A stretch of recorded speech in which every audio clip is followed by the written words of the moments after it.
नमस्कार दोस्तों। आज जो मैं कहानी आप लोगों को सुनाने जा रहा हूँ, ये कहानी एक सच्ची घटना पर आधारित है। ये कहानी देवबंद में घटी है। देवबंद एक ऐसा शहर जिसके बारे में कई लोगों का यह मानना है कि यहाँ पे देवों को बंद कर दिया गया था और इस वजह से इसका नाम देवबंद पड़ा। देवों को बंद करने वाला और कोई नहीं, यहाँ की काली शक्तियाँ थीं। ये कहानी मेरे दोस्त मोहन की है। मोहन भगवानपुर में क्लर्क की नौकरी करता है। बात कुछ 1 महीने पहले की होगी। मोहन उस रोज़ अपने बॉस से मिलने गया था क्योंकि बॉस ने उसे 1 हफ्ते के लिए देवबंद जाने को कहा था। मोहन हरिद्वार में रहता है। हरिद्वार से देवबंद का रास्ता 65 किलोमीटर दूरी पर पड़ता है। मोहन ने अपना सामान पैक किया और वह अपनी बाइक पर देवबंद के लिए निकल पड़ा। देवबंद में जाते ही उसको वहाँ की चहल पहल बहुत ही आकर्षक लगने लगी। अब उसने 1 हफ्ते के लिए रुकने का जब सोचा ही था तो वहाँ पे ना तो कोई उसका दोस्त था ना ही कोई रिश्तेदार। तो उसने एक होटल पर रुकने का सोचा और उसने एक होटल को ऑनलाइन बुक कर लिया। इत्तेफाक जो होटल उसने बुक किया था वो होटल देवबंद की सरहद पर था, यानी कि देवबंद शहर में बिल्कुल नहीं था, लेकिन देवबंद के पास ही उसकी सरहद पर था। मोहन ने देखा था कि वो होटल बहुत ही सस्ता है, इसलिए उसने उस होटल को बुक कर लिया था। अब मोहन होटल के लिए निकल गया था और वहाँ पहुँचते पहुँचते उसे रात हो गई थी। जब मोहन होटल पहुँचा तो वहाँ का दृश्य देखकर वह बहुत ही हैरान हो गया। उसने देखा कि होटल के आसपास जो भी पेड़ हैं वो सब सूखे हुए हैं, यहाँ तक कि वहाँ की ज़मीन पर कोई घास नहीं है। मोहन जिस रास्ते से आ रहा था वह रास्ता हरा भरा था। वहाँ पे जानवरों की चहल पहल भी थी, कुछ चिड़ियाओं की चहचहाहट भी थी, लेकिन यहाँ पे कुछ नहीं था। जब मोहन होटल पर पहुँचा और वहाँ पे अपनी बाइक से उतरा, तभी वहाँ पर एक आदमी उसके सामने आ गया और उस आदमी ने उसे होटल में ना जाने का इशारा किया। मोहन ने उससे पूछा, क्यों? उस आदमी ने उसे दोबारा इशारा किया। मोहन समझ गया था कि ये आदमी गूंगा है, बोल नहीं सकता। इससे पहले कि मोहन कुछ सोचता समझता, होटल का मैनेजर बाहर आ गया था और होटल के मैनेजर ने मोहन को कहा, नमस्ते सर, आपका होटल में स्वागत है। आप इस आदमी की ज़्यादा ना सुने, यह आदमी थोड़ा सा पागल है। खैर, बिना ज़्यादा सोचे मोहन होटल मैनेजर के साथ होटल की ओर बढ़ा। उसने होटल मैनेजर को बड़े गौर से देखा। उसे लगा कि होटल मैनेजर बहुत ही अजीब था, क्योंकि उसकी गर्दन पर एक बहुत लंबा निशान था। ऐसा लग रहा था जैसे वो निशान किसी तलवार या फिर किसी चाकू से मारा गया हो। यहाँ तक कि उस मैनेजर की आँख की पुतलियों का रंग भी अलग अलग था। एक आँख की पुतली भूरे रंग की थी और दूसरे आँख की पुतली नीले रंग की थी। यह देखकर मोहन को बहुत ही अजीब लग रहा था, लेकिन इतनी ज़्यादा रात हो चुकी थी, यहाँ तक कि वो देवबंद से काफ़ी दूर आ गया था और उसने होटल का पेमेंट भी कर दिया था, तो उसने रुकने का ही सोचा। होटल मैनेजर ने मोहन को उसका कमरा दिखाया। कमरे में घुसते ही मोहन ने देखा कि कमरा बड़ा ही साफ़ सुथरा है।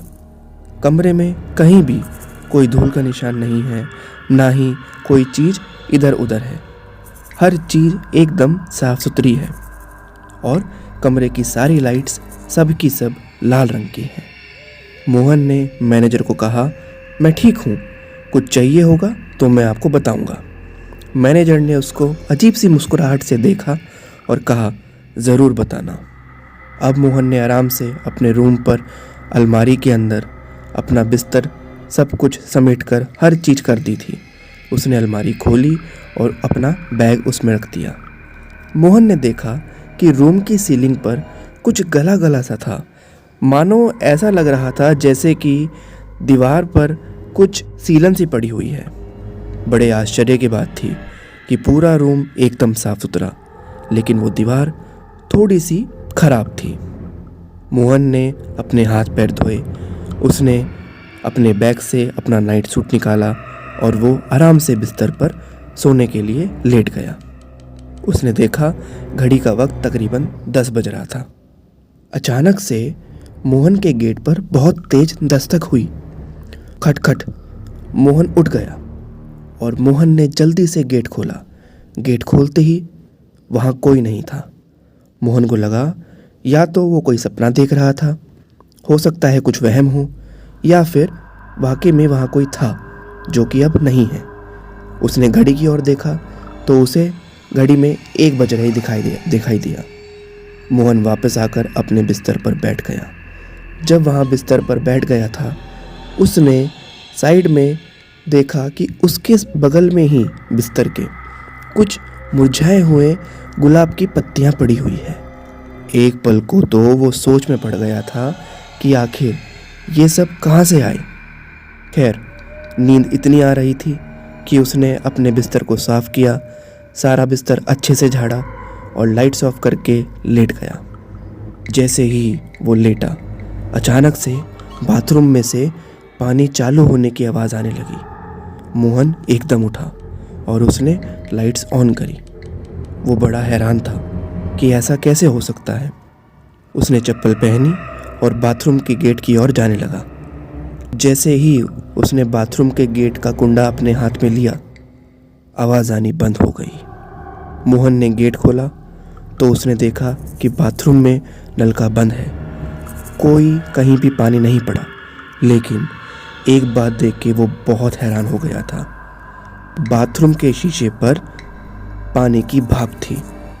वो समझ गया था कि कुछ तो अजीब चल रहा है। अब मोहन को कुछ ठीक नहीं लग रहा था। उसने बाथरूम का गेट खोला और जैसे ही वो सब देखा, तब से लेके अब तक मोहन बहुत ही परेशान हो चुका था। वो फटाफट अपने रूम पर वापस लौटा। उसने लैंडलाइन उठाया और मैनेजर को कॉल किया।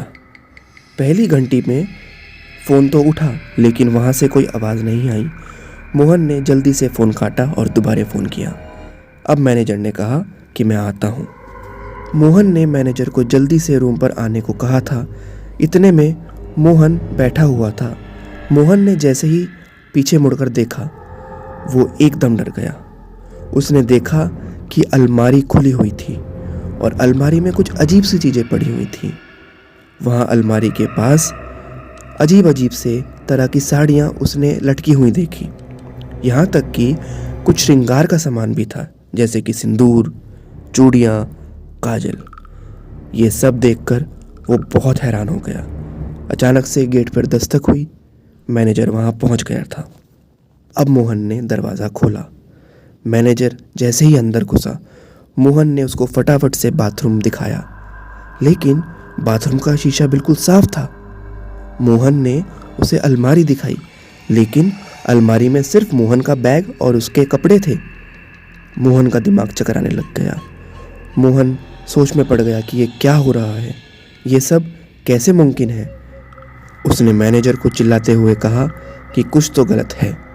मैनेजर ने उसकी तरफ देखा और उसी अजीब सी मुस्कुराहट से उसको कहा, आप परेशान मत होइए, आप थके हुए हैं, आप सो जाइए। यह बोलकर मैनेजर ने अपनी जेब से एक दवाई निकाली, उसको पानी में मिलाकर मोहन को पीने को बोली। ये दवाई आप लीजिए, ये दवाई आपको नींद में डाल देगी और आप सो जाएंगे। मोहन पहले ही इतना परेशान हो चुका था कि उसका दिमाग चलना बंद हो गया था। उसने पानी पी लिया। पानी पीते ही उसे बहुत गहरी नींद आने लग गई और वो सो गया। कुछ समय बीत गया था। अब मोहन की आँख खुलने लग गई थी। मोहन की आँख जब खुल रही थी तो उसके आसपास से कुछ अजीब सी आवाज़ें आ रही थी। मोहन थोड़ा सा बेहोश था। धीरे धीरे उसकी आंखें खुल रही थी तो उसने देखा कि सामने कुछ आग जल रही है और एक आदमी बैठा कुछ तांत्रिक क्रियाएं कर रहा है। जैसे ही उसने ये देखा, वो हक्का बक्का रह गया। उसने देखा कि होटल का मैनेजर वहाँ पे कुछ अजीब सी तांत्रिक क्रियाएं कर रहा है। उसने आग जला रखी है, आसपास कंकाल पड़ा हुआ है, मोमबत्तियाँ जली हुई हैं, खून है। वो बहुत डर गया। अब बिल्कुल वो समझ गया था कि वाकई में यहाँ पे कुछ गलत है, वाकई में ही कुछ गलत है। उसने उठने की कोशिश करी, मगर उसके हाथ पैर बंधे हुए थे। वह उठ नहीं पाया। फिर मैनेजर उसके पास उठकर आया और उसने उसको बिठा दिया। वो होटल मैनेजर असल में एक तांत्रिक था। मोहन बैठा ही था कि उसने देखा कि उसकी दाएं ओर एक स्त्री बैठी हुई है। उस स्त्री ने बड़ी सुंदर साड़ी पहनी हुई है और घूंघट कर रखा है।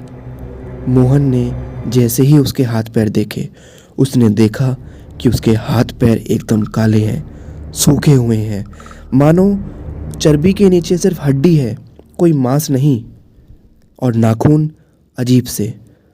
मोहन को बहुत डर लगने लगा जब मोहन ने उस स्त्री के पैर देखे। उस स्त्री के पैर कटे हुए थे। अब मोहन ने उस स्त्री के चेहरे की ओर झांकने की कोशिश करी। उस स्त्री का चेहरा नहीं था। ये देखकर मोहन कांप उठा। अब मोहन की रूह तक कांप रही थी। उसको बहुत डर लग रहा था। मोहन समझ चुका था कि ये क्रिया कोई तांत्रिक क्रिया नहीं, ये सब एक शादी की क्रिया हो रही है। ये तांत्रिक तरीके से शादी करवाई जा रही है, क्योंकि वो मंत्र शादियों के मंत्र थे जो मोहन ने कभी अपने दोस्तों की शादी में सुने थे। इतने में तांत्रिक हंसते हंसते बोला कि ये मेरी बेटी है जो सुहागरात से पहले ही मर गई थी, और आज इस आत्मा की शादी मैं तेरी आत्मा से करवा रहा हूँ, और तेरी रूह इसके पास हमेशा के लिए कैद रहेगी। दोस्तों, ये कहानी थी एपिसोड नंबर 1। आगे की मोहन की कहानी जानने के लिए चैनल को सब्सक्राइब करें और बेल बटन को दबाएं। वीडियो को लाइक करना ना भूलें। एपिसोड नंबर 2 देवबंद की कहानी